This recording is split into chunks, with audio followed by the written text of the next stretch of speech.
The Lord be with you. And with your spirit. A reading from the Holy Gospel according to John. Glory to you, O Lord. The Jews picked up rocks to stone Jesus. Jesus answered them, I have shown you many good works from my Father. From which of these are you trying to stone me? The Jews answered him, We are not stoning you for a good work, but for blasphemy. You, a man, are making yourself God. Jesus answered them, Is it not written in your law, I said you are gods? If it calls them gods to whom the word of God came, and Scripture cannot be set aside, can you say that the one whom the Father has consecrated and sent into the world blasphemes because I said, I am the Son of God? If I do not perform my Father's works, do not believe me.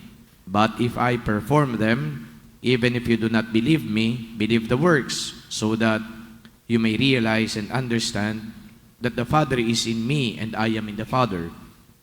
Then they tried again to arrest him, but he escaped from their power. He went back across the Jordan to the place where John first baptized, and there he remained.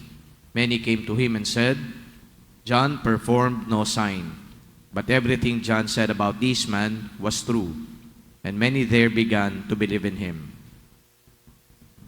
The Gospel of the Lord. Praise to you, Lord Jesus Christ. If you listen intently to the story of the public ministry of Jesus, you would notice that there's a constant friction between the Pharisees and Jesus. The Pharisees, by the way, are well-educated. Many of them are lawyers. And so every time that Jesus does something, the Pharisees are there in order to question him. Not only to question the motive behind such act, but also to question whether Jesus is adhering to the law or in fact violating the law. So there's always that issue. Now, here again is another issue between the Pharisees and Jesus, inasmuch as Jesus was accused of blasphemy. That according to the Pharisees, Jesus was claiming to be God, and so therefore, it is an act of not only betrayal, but an act that disrespects God Himself. But of course, the Pharisees said that not knowing that Jesus Himself is the Son of God. So even if there is an idea that Jesus Himself is the Son of God, the Pharisees would not accept it. They are so incredulous. Perhaps maybe that this is going to threaten their authority over the people. Siguro yun talagang pinakadahilan na threatened sila sa presensya ng ating Panginoon. And so therefore, undermining Jesus Himself would actually give them this advantage insofar as the people would continue to believe in them. The people would continue to patronize them. But of course, Jesus is not pretending to be who is not. Sinasabi lang naman ni Jesus kung ano yung totoo. At ginagawa lang naman ni Jesus kung ano pinagagawa sa kanya, ng kanyang tatay, ng kanyang ama.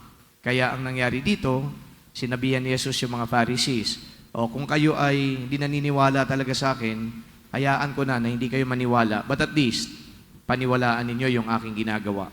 That is very telling of who Jesus is. Yung kanyang humility, somebody who doesn't call attention to himself, lutang na lutang dito. Sige, discredit nyo na ako. I-undermine nyo na ako. Pero yung ginagawa ko naman, wag nyo i-undermine. Kasi pinagagawa lang sa akin ng Ama yan. Tinutupad ko lang naman kung anong kalooban ng Ama.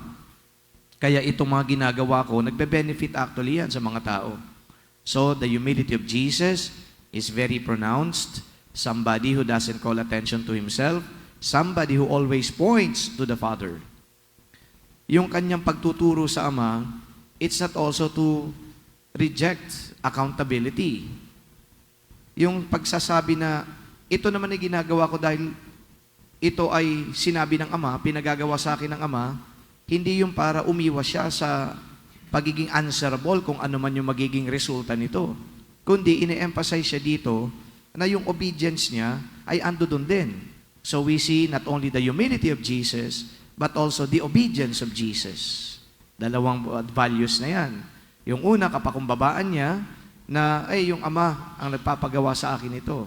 Pangalawa, yung kanyang obedience. At ang pangatlo, na makikita nating value dito is this, that Jesus, more often than not, would not react negatively to the criticisms of the Pharisees. He would always stood his ground and just simply tell the people the truth. Yung iba, magre-react talaga kagad. Ballistic kagad yan. Ina-undermine mo ko, ina-undermine mo authority ko. Baka kung ano-ano pa gawin yan. Diba? But for Jesus, we see the person. Sabi niya, okay, kung ganyan ang tingin niyo sa akin, ayos lang, may pagtanggap.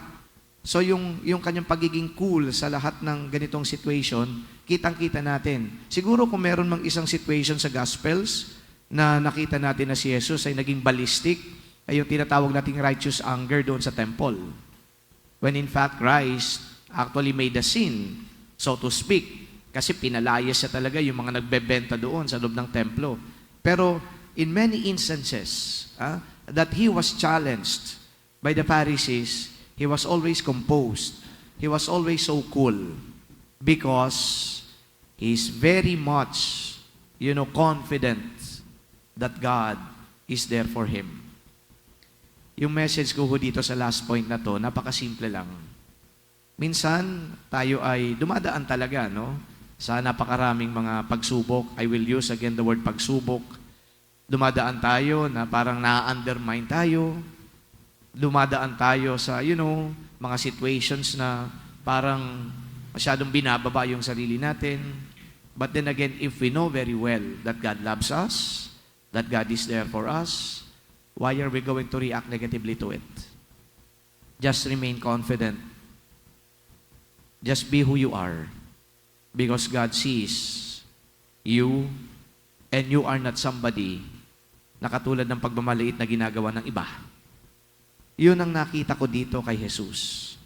Madalas na siya ay pinupuntirya ng mga Pharisees. Madalas na ang kanyang mga gawa ay parang laging mali. Madalas sa mata ng mga Pharisees, lumalabag siya sa batas. But Christ remained composed, remained confident, because he knew that he has the backing of God. Sa buhay din po natin, lalong-lalo na kapag tayo lumalaban sa napakaraming dumarating na pagsubok sa buhay, ano pa mang uri ng sirkumstansya sa buhay, always bear in mind that you have the backing of God. Kasi kapag halimbawa, dama natin, naniniwala tayo na ang Diyos ay nandiyan dyan para sa atin, hindi mo kinakailangan mag-react. Hindi mo kinakailangan na tumingin sa sarili mo na parang napakaliit mo. You will always be confident because God sees you the way you should be seen. Because the Lord values you the way you should be valued. So these lessons, my dear friends, brothers and sisters, are timely. Kailangan natin ng kapakumbabaan, kailangan po natin ng pagsunod sa kalooban ng Diyos. At higit sa lahat, kailangan natin maniwala na ang Diyos laging nasa likod natin at hindi tayo pinababayaan. Amen.